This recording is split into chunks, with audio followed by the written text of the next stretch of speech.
Me despiertan los gritos de mi nieta. Bajo las escaleras caminando y voy prendiendo las luces de la casa mientras me acerco a su cuarto. Entro y la veo con una cobija sobre la cabeza, tapando su cuerpo mientras me dice con una voz temblorosa: Abuelito, por favor revisa el closet. Tranquila, Sofía. Te he dicho que no hay nadie ahí.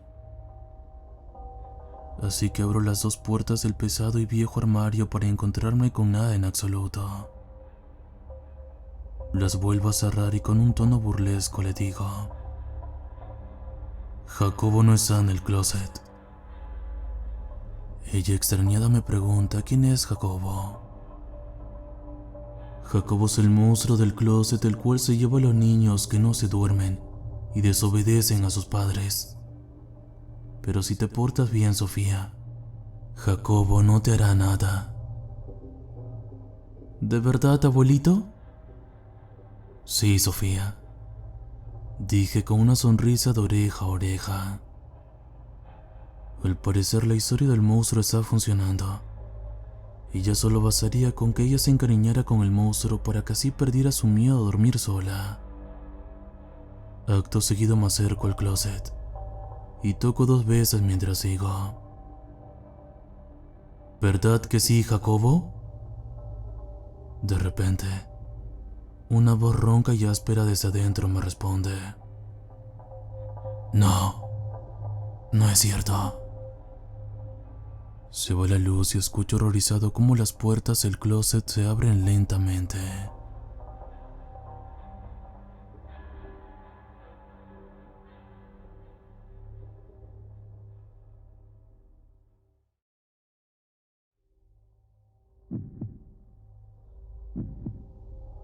Lo recuerdo como si fuera ayer.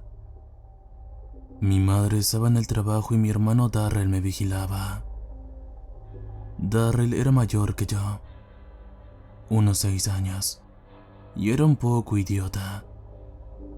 Papá se había marchado justo después de que yo naciera, y mamá debía tener 2 trabajos para mantenernos alimentados y vestidos, y mantener la luz y el techo sobre nuestras cabezas. Quizá Darrell me culpaba por haber dejado a papá, y por eso solía ser tan malo conmigo.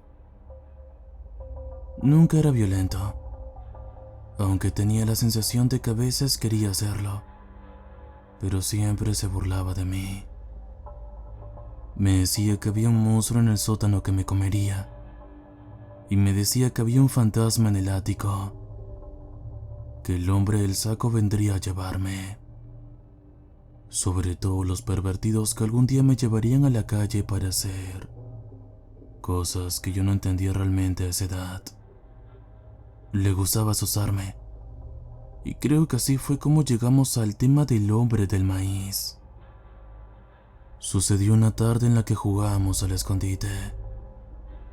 Darrell rara vez jugaba conmigo, a no ser que mamá lo obligara, y estaba siendo lento a la hora de contar, tratando de esperar a que mamá se fuera a trabajar para poder volver a entrar y seguir viendo la televisión. Estaba contando y yo me escondí en un rincón donde sabía que no me encontraría. Cuando terminó, salió al maizal, sabiendo que ahí es donde soy. Empezó a buscar, a maldecir y a dar pisotones, porque no me encuentra y parece que se está frustrando bastante. Finalmente, dice las palabras que nunca olvidaré: Será mejor que salgas, idiota, antes de que te encuentre el hombre del maíz.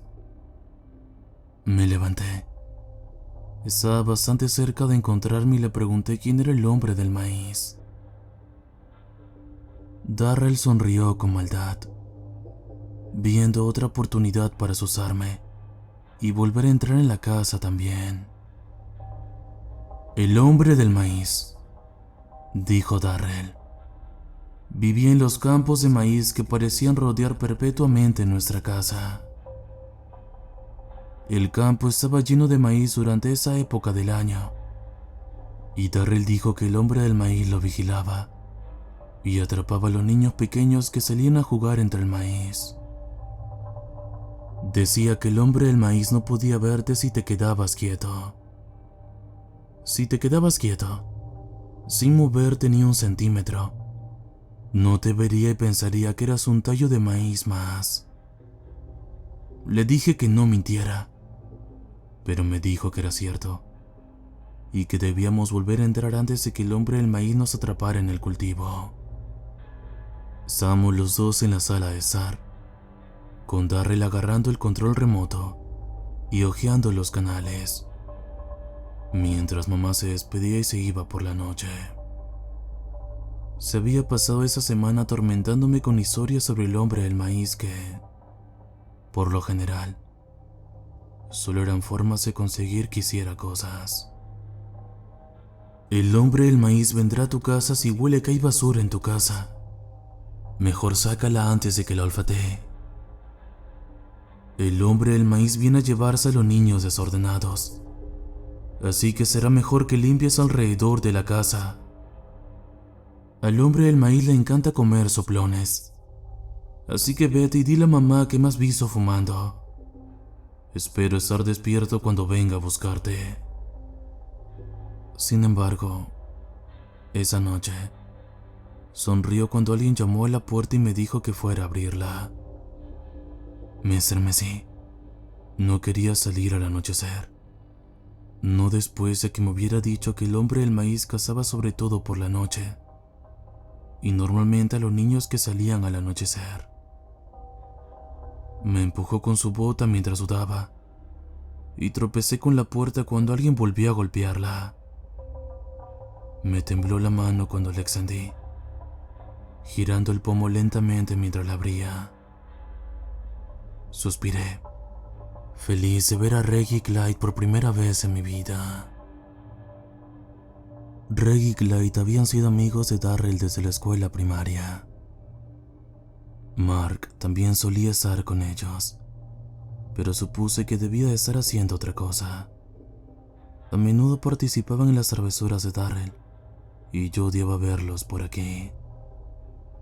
Esa noche, sin embargo, me alegraba que no fueran el hombre del maíz. Me giré para decirle a Darrell que sus amigos estaban aquí, pero él ya se dirigía a la puerta, poniéndose la chaqueta de cuero.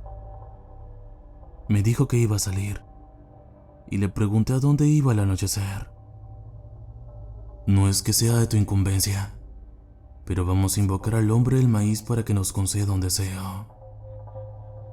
Me quedé con la boca abierta y le pregunté por qué iba a hacer eso. Bueno, en los cuentos, si puedes completar su desafío, te concede un deseo. Pero, dijo, girándose hacia la puerta, será mejor que te quedes aquí. Probablemente estarías demasiado asustado para salir al maizal cuando oscurezca. Estuve de acuerdo con él hasta que me di cuenta de que eso significaba que estaría solo en casa. De noche, solo. Tomé mi abrigo y corrí detrás de los tres antes de que pudiera pensarlo mejor. Los tres estaban de pie junto al maizal, con los cigarrillos encendidos y apagados. Cuando me acerqué, Clyde le dio un codazo a Darrell y me señaló. Darrell esbozó la sonrisa más amplia que jamás le había visto, y el efecto fue bastante aterrador. Parecía un demonio de una película de zombies a la luz de los cigarrillos. Tal vez incluso uno de esos pedófilos que me decía que me atraparían. Vaya, vaya. Mira quién ha decidido unirse a nosotros. ¿Tú también quieres pedir un deseo, imbécil? No, dije, sorbiendo un poco en una mezcla de miedo y mocos. Es que no quería estar solo en casa. ¿De qué estás hablando? Nunca dijiste que podías conseguir deseos del hombre del maíz. Darrell dio una larga calada a su cigarrillo. La luz hacía que su cara pareciera una linterna. Bueno, se dice que si te paras en el campo y dices las palabras mágicas, El hombre del maíz vendrá a probarte. Si te quedas quieto como un tallo de maíz, sin moverte y sin que te atrape, te concederá un deseo. Pero si te atrapa, tu sangre regará su campo de maíz. ¿Suena como algo que querrías hacer? Sacudí la cabeza con nerviosismo. El viento que hacía crujir el maíz me hizo estremecer. No quería salir ahí fuera, pero tampoco quería quedarme aquí solo en la oscuridad. Él bufó y puso los ojos en blanco, arrojando su cigarrillo lejos del maizal seco. Pues entonces vete a casa si vas a ser un bebé. Los demás tendremos deseos, y tú solo estarás en casa, meándote en los pantalones.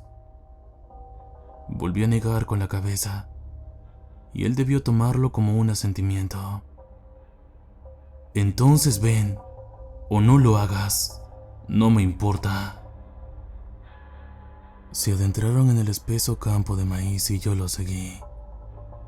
El mar de tallos pasó a mi lado mientras los 3 chicos más grandes caminaban delante de mí. Estaba oscuro.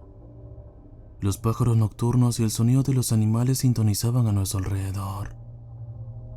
Estaba temblando y no tenía nada que ver con la noche o el frío del aire. Estaba asustado, aterrado, y los chicos que se empujaban se reían y cuchicheaban entre ellos mientras caminábamos hacia el centro del inmenso campo de maíz. Cuando el maíz nos rodeó, nos detuvimos y Darrell se giró para mirarnos. Bien, ahora entonamos el canto especial para convocarlo a donde estamos. Se colocaron en un triángulo, mirándome, y yo me moví para convertirlo en un diamante. Hombre de maíz, ven a mí si puedes. Hombre de maíz, quieto como los sayos de maíz. Hombre de maíz, quieto como una piedra, no como un hombre. Hombre de maíz, quieto y callado como los sayos de maíz pueden. Nos miró al terminar y nos dijo que cantáramos con él. Mientras alzábamos la voz hacia el cielo, empecé a arrastrar las palabras mientras me castañeaban los dientes. Estaba aterrado, de pie en el maizal que había sido el escenario de tantas pesadillas, y escuchando cómo invocábamos a la criatura que me había acechado a través de ese odiado campo. ¿Por qué había venido con ellos? ¿Realmente habría estado menos seguro en casa? ¿No habría estado bien si me hubiera quedado dentro? Escuché las palabras de mi hermano cuando me contó que el hombre del maíz iba tras los niños que estaban solos, y sentí que empezaba a llorar mientras recitaba las palabras para invocar al hombre del maíz. Cuando oímos el crujido, Darrell nos dijo que nos calláramos. Muy bien, quédense quietos, para que no los vea.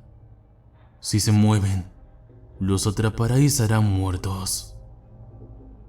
Los 4 nos quedamos tan quietos como pudimos. El maíz crujía mientras algo se acercaba a nosotros. Esperaba que tal vez fuera el granjero dueño de la tierra. Era un buen tipo, pero no le gustaba que la gente jugara en su maizal al anochecer.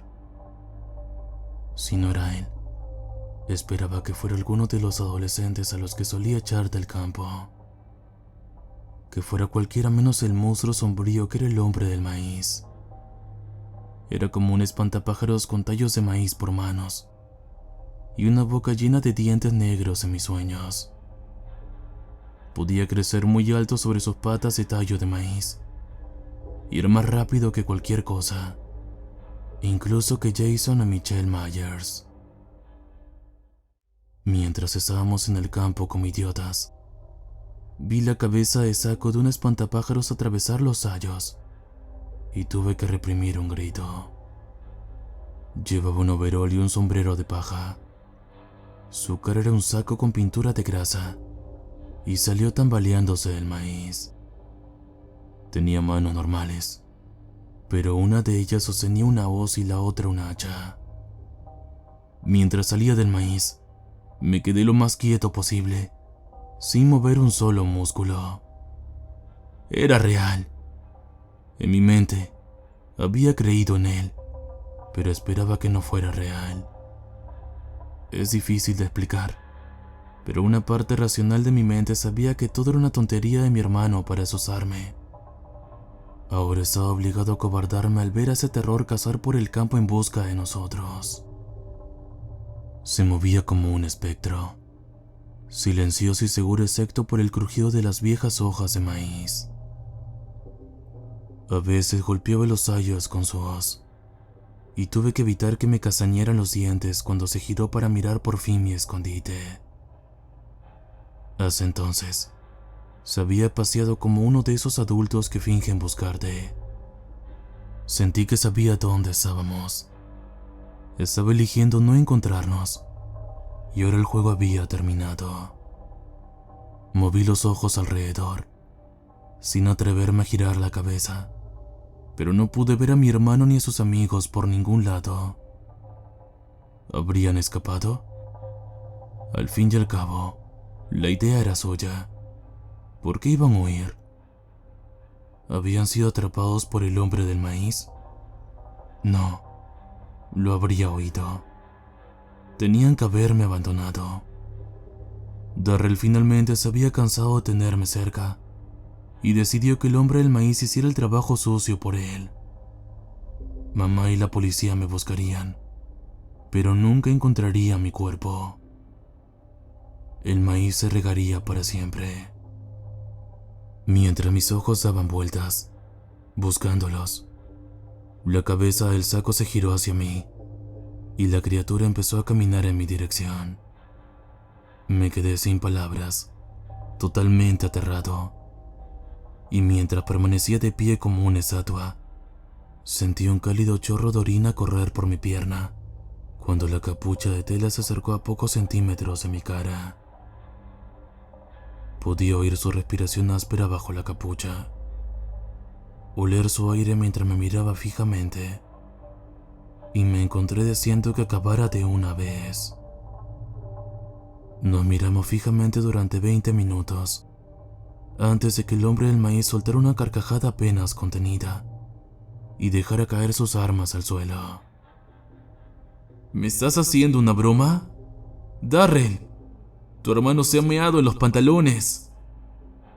Los tres salieron entonces del alto maizal, riendo como tontos.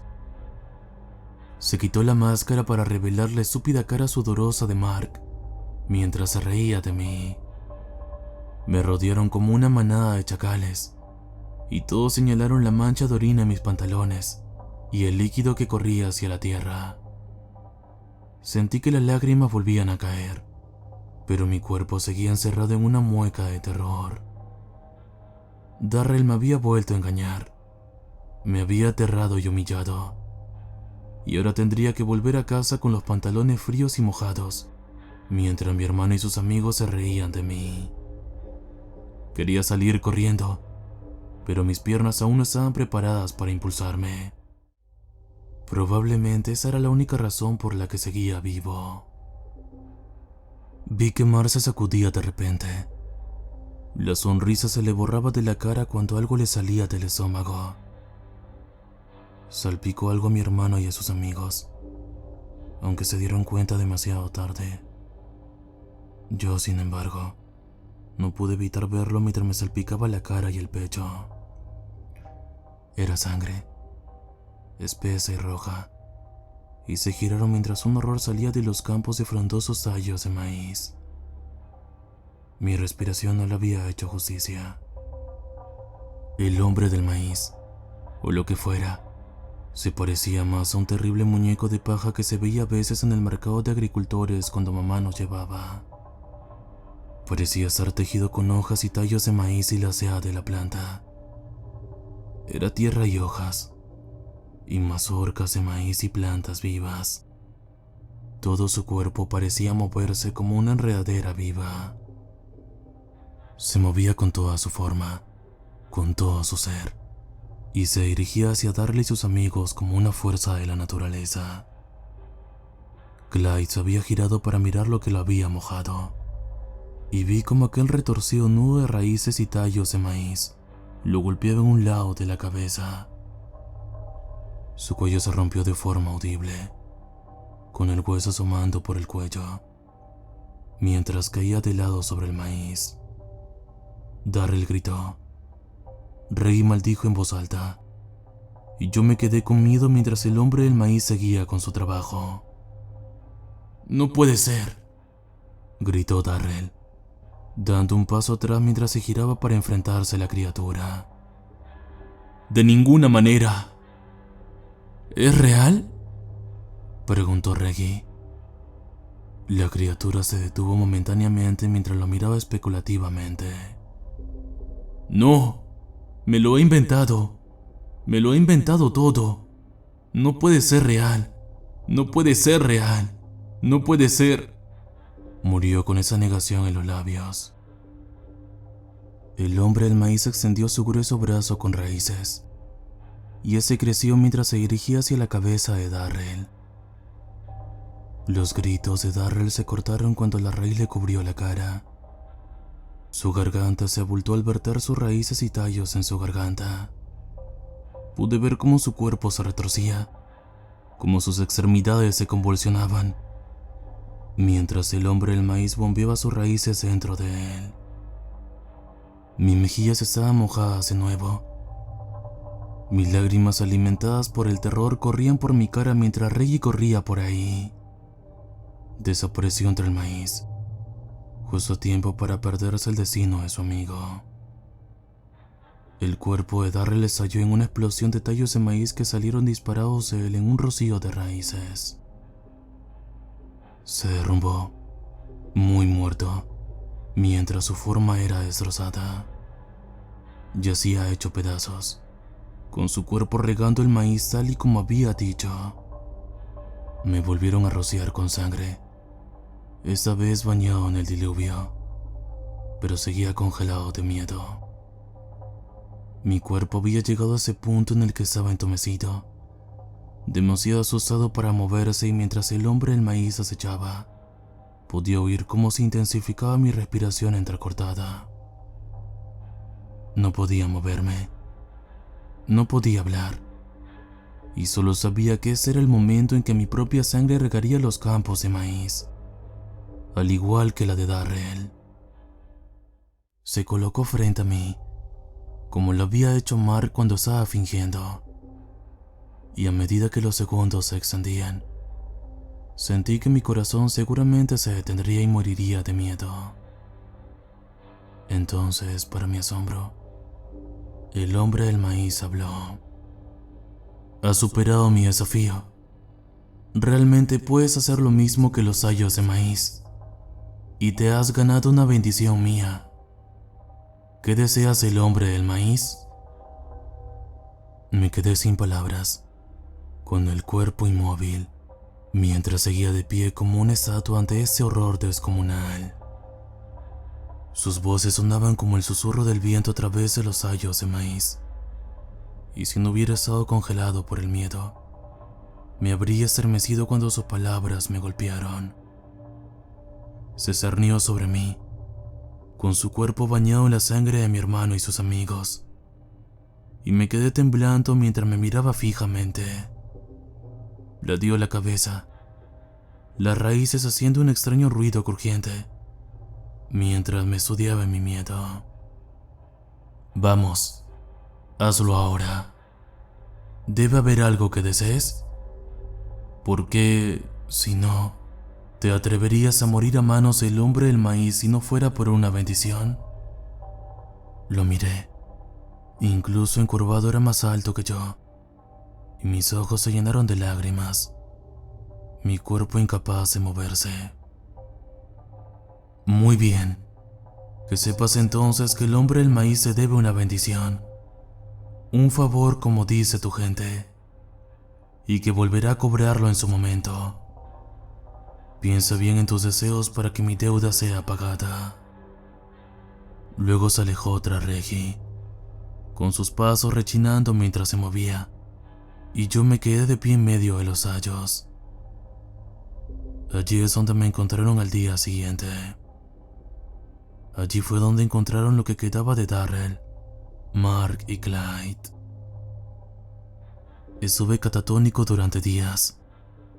Había permanecido inmóvil como una piedra en el campo toda la noche, sin atreverme a moverme mientras el miedo me dominaba. Incluso cuando me llamaban, no podía responderles. Me dolían las piernas y mi cuerpo pedía a gritos un descanso, pero mis piernas se negaban a abrirse. Los brazos de mi madre eran cálidos cuando me envolvían. Tenía frío, hambre, sentía la garganta como un desierto, pero no podía moverme ni hablar. Me tuvieron en el hospital durante semanas, tratando de averiguar qué me había pasado. La policía me interrogó sin cesar. Mi madre terminaba cada entrevista diciéndoles que era inútil interrogarme. Supusieron que yo había visto cómo asesinaban a los 4 chicos.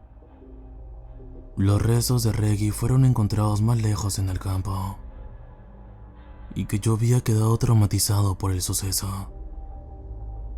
Permanecí así durante casi 3 semanas antes de despertarme un día y descubrir que mis brazos y piernas estaban dispuestas a obedecerme de nuevo. La policía volvió a interrogarme, pero les dije que había olvidado todo, que no quería hablar nunca de las cosas horribles que habían sucedido en el campo. Solo lo cuento aquí, una década después, para asumir lo que me ha pasado e intentar dejarlo atrás. Eso, y para ver si alguien más conoce al hombre del maíz y sus costumbres. Verás, ha vuelto a lo largo de los años para pagar su deuda. Todavía vivo con mi madre. Mi cuerpo se bloquea a veces cuando el miedo se apodera de nuevo. Una vez al año, en el aniversario de la muerte de mi hermano, viene a preguntarme si estoy dispuesto a recibir su bendición. A veces aparece en mi habitación por la noche, a veces delante de mi ventana, pero siempre habla con esa extraña voz y me pregunta si estoy preparado para pedir mi bendición. Cada vez me quedo inmóvil, con el cuerpo paralizado y la mandíbula trabada, y cada vez se va. He mejorado para volver a controlarme. La última vez me quedé paralizado durante menos de 1 hora. Pero a lo largo de los años he tenido que volver al hospital cuando el estado catatónico reaparece. Algún día podré pedir algo para no tener que volver a verlo. Hasta entonces, supongo que me perseguirá el rostro del hombre del maíz.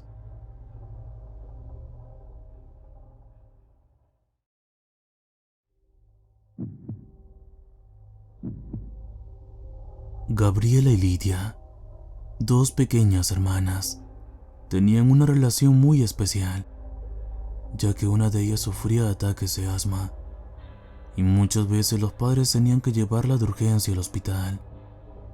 Por eso la hermana mayor quería cuidarla mucho. Ellas tenían un juego muy particular. Les gustaban mucho las historias de terror. Sus padres les decían que no se quedaran hasta tarde conversando de esas cosas, porque podían tener pesadillas. Y en muchos casos así era. Por eso esperaban a que sus padres durmieran, para ellas hablarse por medio de mensajes de texto en sus teléfonos.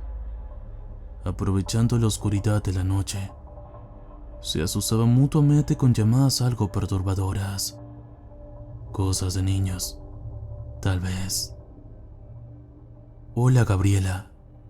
¿Duermes? No, Lidia. ¿Cómo te sientes? Esa noche muy bien. Pero, ¿sabes? Siento algo en mi cuarto. Tal vez alguien salió caminando por la puerta. Es una sombra. Se dirige a tu habitación. ¿No escuchas sus pasos? Sí, creo que sí los escucho. Lidia, ¿estás allí? La puerta de la habitación de Gabriela lentamente se abría. Ella se escondía debajo de la sábana.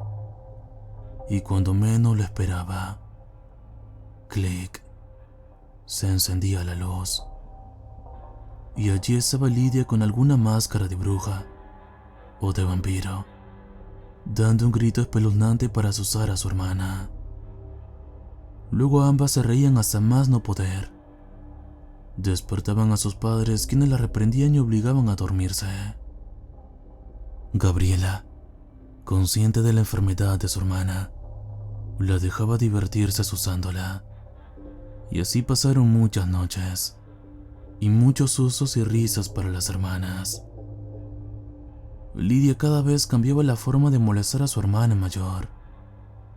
Pero Gabriela, ya acostumbrada, sabía que cada vez que escuchara el clic del interruptor, la luz se encendería y allí estaría su pequeña hermana Lidia con algún disfraz.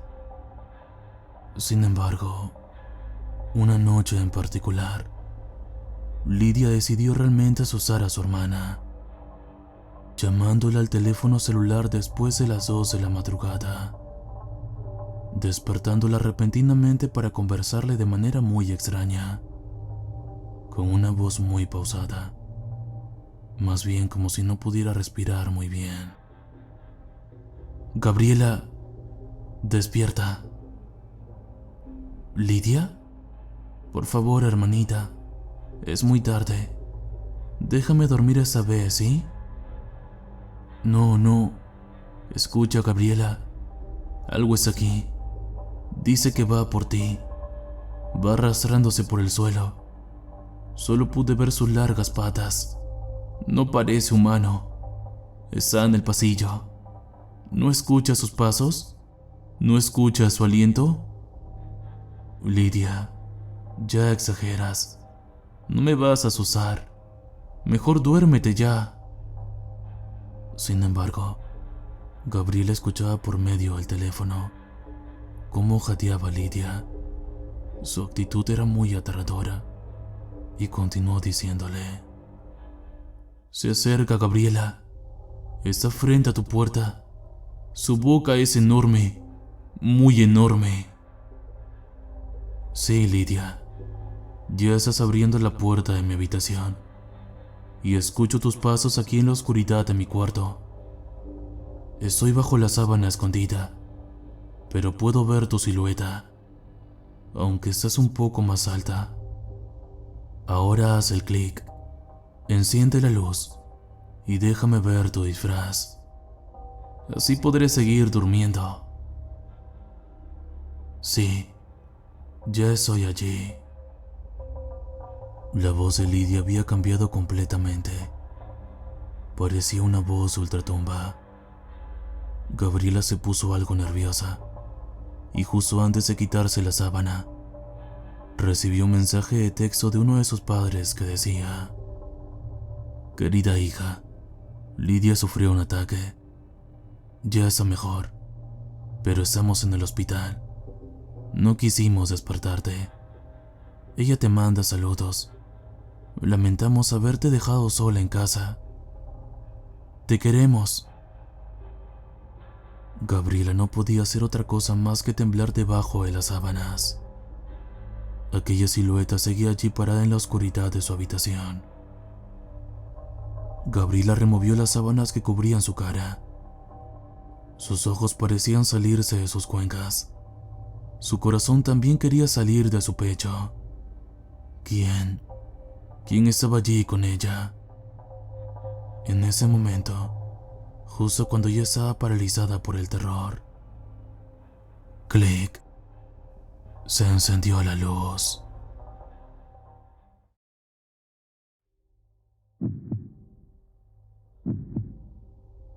Para los niños sin hogar que duermen en la calle, el neón es tan reconfortante como una luz de noche.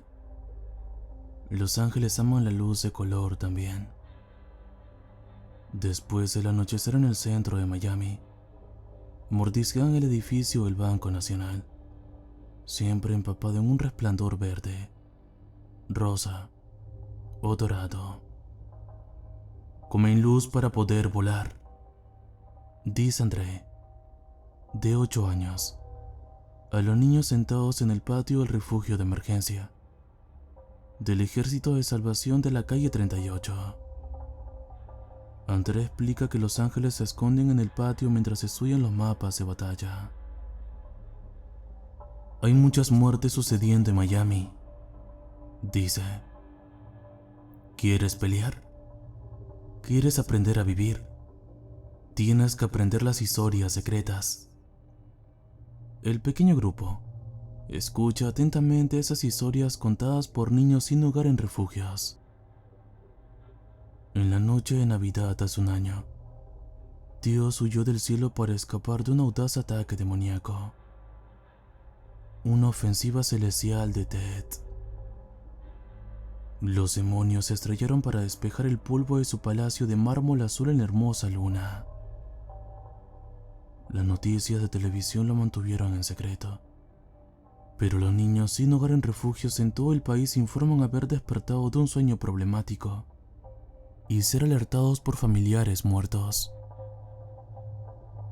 Nadie sabe por qué Dios nunca ha reaparecido, dejando a sus atónitos ángeles para defender su patrimonio terrenal contra los ataques del infierno.